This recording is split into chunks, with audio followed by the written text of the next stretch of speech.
12,000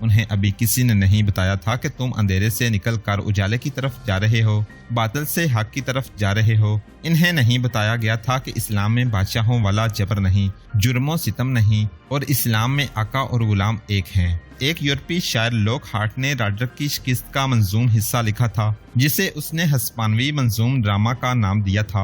وہ لکھتا ہے کہ جب راڈرک کی فوج شکست کھا چکی تو وہ ایک بلندی پر جا کر دیکھنے لگا۔ اس منظر کو لوک ہارٹ، جو تاریخ دان بھی ہے، یوں بیان کرتا ہے: اسے اپنے شاہی پرچم نظر آئے جو کل تک بلند تھے اور پھڑپھڑاتے تھے، مگر آج وہ پھٹے ہوئے اور خون میں رنگے ہوئے زمین پر پڑے تھے۔ اس نے فتح و نصرت کے نعرے سنے، یہ مسلمانوں کے نعرے تھے۔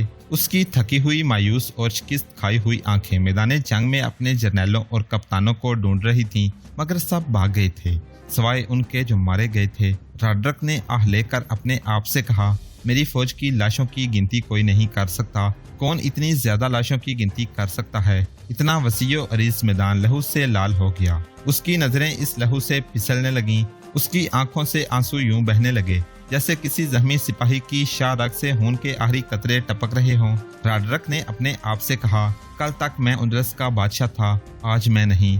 عالی شان قلعوں کے دروازے میری سواری کو دور سے دیکھ کر ہی کھل جایا کرتے تھے، مگر کوئی ایسی جگہ نہیں ملتی جہاں میں اطمینان سے بیٹھ سکوں۔